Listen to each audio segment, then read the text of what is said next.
Hello, hello, my friends. AmyR here with Prairie Paper and Ink. Welcome back to my face and my card making space. And some more fun with Lindy's magical powders. I have an entire playlist, which I will hopefully remember to link at the end of this video. With just, I've done tons of videos over the years using either these magicals powders or the Tonic Nouveau shimmer powders. Caveat, because I always get asked this: can you do what I do, like watercoloring and the different techniques with Pearl X powders or just other shimmery mica powders? No. Um, you can do things. Those powders don't have generally have like the dye pigments and the binders in them. Perfect Pearl powders by Ranger do have binders in them, but they don't have the dye powders in them. So it's a different, completely different look, but you will get some shimmer. So hopefully that makes sense. I can't speak to anything else that might be on the market. I just have done this with the Lindy's and the Nouveau, and then things like the Ranger ones I use more for, like, I'll do like splatter, and yeah, if you just want to add like kind of all over shimmer, you can mix those in a spray bottle. So yeah, that's kind of that on that. And then as always, like, you can kind of just experiment though with what you've got. Take some scrap of watercolor paper, add a little bit of water, do whatever with whatever you've got and see what happens. I'm showing what I use and what works for me, but it can't hurt. You never know. You might discover something like really fun. So I combined all sorts of random products for this card from Picket Studios. I pulled out a big floral. Shocker. Amy and her big florals. I love them. And that's what I did the shimmer watercolor on. I did splatter. I did some pouncing of inks. And yeah, I had fun. So keep watching. I will show you guys exactly how I made it.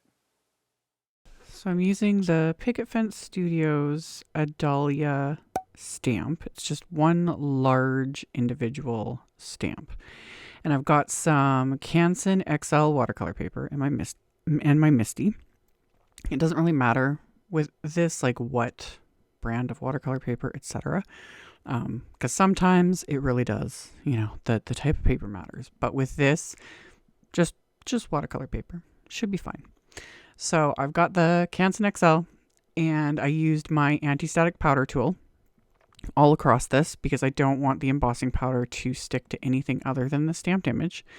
And then I'm inking up and stamping this image a couple times with clear embossing ink because there's quite a bit of detail in it. And it's going to look like nothing. And when I heat emboss it, it's pretty much going to look like nothing because the magic is when, you add the color. So I flipped the cardstock around and stamped it a second time. And then I'm going to coat this with some detail white embossing powder, tap off the excess, and then I'll melt this with my heat tool, making sure that everything is smooth and shiny and melted. So any of the you can see those grainy areas, blast those with the heat tool to make sure they're melted. And then I always tilt it back and forth in the light because where I'm sitting, versus where the camera's filming, sometimes it's a lot harder to see. So I just tilt it, and then any dull grainy spots, blast them with the heat tool. So once those are melted, I'm just going to use a couple different colors of these Lindy's magical powders. And I use specifically Blingy Blonde. It's from the Drop Dead Diva set because they come in like sets of 5. And the other one is called High Maintenance Magenta. And then the center color is called Mission Bells Brown, which was from like the Prairie Wildflower set. And the center, when I applied it, I like kind of wiped off the excess with a tissue because these will just sort of sit on top of the embossing powder.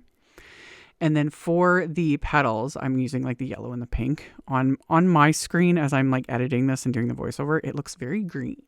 It's not green. It's very yellow in real life. But I've talked about this before at times in my videos. Yellows at least for me, notoriously difficult to film and photograph. They like to do things. But anyway, I started with the yellow, and I had used my brush to apply just water, like fairly heavily over all the petals. So it was quite wet. And then I barely would touch my wet brush into the shimmer powders. You do not need much. Literally, I barely touch my brush into them because they are very, very heavily pigmented. Like, trust me, less is more with these. So I applied the yellow first, then I applied the pink, and then I put some of the yellow onto just my work surface. I was picking it up with my brush and just kind of worked that in the middle between the yellow and pink just to blend it a little bit. Not super worried about getting a good blend. You kind of let them do their thing, and that's why I'm very heavy-handed with the water so that they can just move, because that's the magical part of these, is they just move. You can see it the minute I touch my brush to those wet parts of the cardstock, they immediately move, and they're just fun. So I went and did the exact same thing with the second bloom, painted the center, wiped off the excess because there's not actually much cardstock showing. And because you don't want the powders to be sitting on top of the melted embossing powder, only because it'll just wipe off, really. It'll cause a mess. So once these were done and dry, I used the coordinating wafer die to cut these out. You could totally fussy cut an image like this, but I had the coordinating wafer die, so of course I'm going to use it. But yeah, easy to fussy cut because it's a large and a simple sort of outline. And you're going to get an idea of just how big this floral is because I'm going to put it onto an A2 size card front, so 4¼ by 5½. You could most definitely do a larger card size. Usually with things like this, I'll do like a 5x7 card, but wasn't in the mood for that. Decided just to go with A2 sized. So I've got just a panel of white cardstock, A2 size, so 4¼ by 5½. And I pulled out another just like favorite of mine, the Layering Flora Happy Fern die. I don't know. I love this wafer die. So I die cut it from black cardstock, and then I snipped it apart so that I could adhere the two like kind of parts of it separately, kind of as just like a leaf cluster behind each of these florals. And I just ran adhesive just down sort of like the spine of this little like fern image, and adhered that onto the cardstock. And then I'm going to do the exact same thing with the die cut florals as well. You could totally pop these up with foam tape. I was thinking about it, but then I'm like, because I knew what, sentiment wafer die I was going to use. And it was just easier to adhere everything as I did, because if I'd used the foam tape, it would have popped them up, and then I would have had to get a little more finicky with the sentiment to adhere that on top of all that dimension. So this just worked. So I adhered the florals. I'd use my magnets just to hold everything down. You can put like just something heavy on top of it. Let the glue dry, flipped over the card base, trimmed off the excess with my scissors, anything that was hanging off the edges. And then I put this panel into my splat box, and I'm using the Picket Fence Paper Splatter, the liquid white Snowflake. I love this stuff. I love it. It's just like perfect white shimmer. So I shook that up really well, put it on my little palette, and I just splattered this onto that panel with a fan brush. And you can't really see it like in the video, but you can see the splatter like on top of the florals as well. And it's subtle enough that it doesn't interfere with, what's going on. So let that dry. And then the sentiment is another like favorite, not necessarily oldie but goodie. This came out not too long ago. This is another Hello There word die set. And I'm just obsessed with this one. I've used it so many times. So I die cut the hello word from some guava cardstock. And then I just stuck it to one of my paper inking palettes. And I'm using the Picket Fence Pint-Sized paper pouncers and just some oxide inks. So I used squeezed lemonade, picked raspberry, and then I'm going in with a little bit of candied apple just along the very bottom of this. Just very lightly, just to intensify all of this just a bit. So I did that bit of blending. I went back in with the pink one and the picked raspberry just to blend them together. So it's just kind of, pulling in those colors that I used on the florals. Removed the die cut pieces, just like, you know, any of my grip mats, anything, these are all photopolymer. I just clean them like you clean your stamps. So I just wipe them off. If I get them really grungy, I wash them with just gentle soap and water in the sink and let them air dry. They're good to go. So, as is tradition, as is one of the rules, dimension is life. I also die cut the hello word a couple more times from the same cardstock, stacking them all together with the craft tacky glue to give them that, you know, thickness and dimension that I just love. And I think that's another reason why I love, like, you know, I don't often work with individual die cut letters because it's just laziness, honestly. But this one is easy. It's just easy because they're larger, so I don't find it as finicky. And another way to line them up is I just use the negative piece of cardstock to, after I'd stacked the letters, line them all up in that negative piece, and then I just stuck some low tack tape onto this to pick them all up at once. As you could see, flipped it over, removed the negative piece of cardstock. So they're still stuck to the tape, all lined up nice and straight, and then put the adhesive on the back of it, and then just picked it up with that tape and then place this onto my card panel. So that way I don't have to sit and fiddle and try to line everything up. It's just done.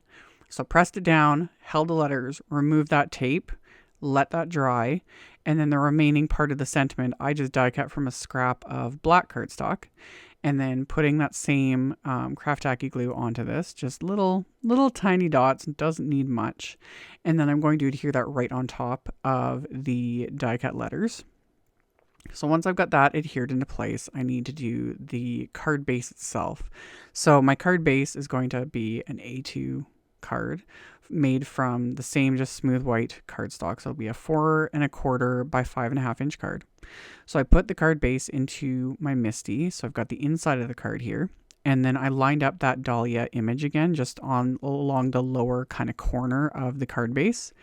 And then I'm using 2 of the same oxide inks, so the Squeezed Lemonade and the Picked Raspberry. And I also pulled out some Vintage Photo oxide ink.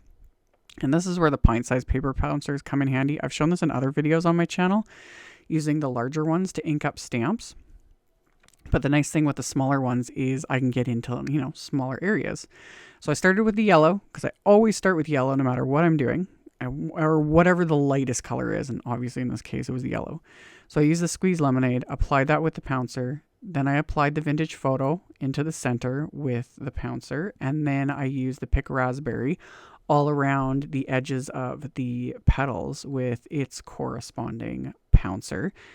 Stamp that onto the inside of the card. This also could, yes, totally be a clean and simple card front.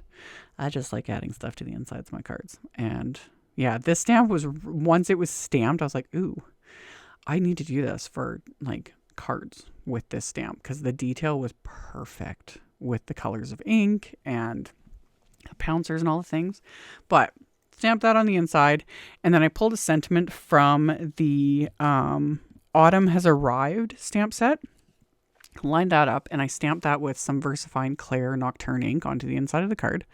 I let those inks dry, and then I adhered the card front to the card base, again with craft tacky glue, because that gives me the wiggle room to get everything lined up, because it is rare.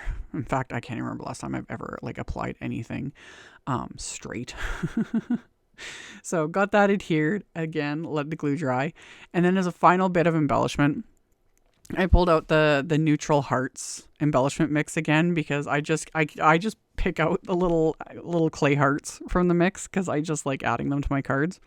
So I picked out some of the black ones and some of the white ones and placed them onto the card front. And then I'm going to adhere these into place again, which is little dabs of craft tacky glue. And then once these are adhered, this card is complete. So I will turn my flashlight on so you guys can kind of get an idea of like the sparkle from those magical powders. Because yeah, you can't go wrong with shimmery, sparkly goodness. And same with the splatter. It's very, other than on like the actual black die cuts, like on the background, it's a bit more subtle until the light hits it. And then it's like, oh, chef's kiss, perfection. So that finished the card off. I hope you guys enjoyed. As always, links to all the supplies I use will be in the description box below the video, so you can just expand that and check that out if you are interested. Thank you all so much for watching, for thumbs upping, commenting, subscribe if you haven't. I'd love to have you. And I will see you all very soon in another video. Bye.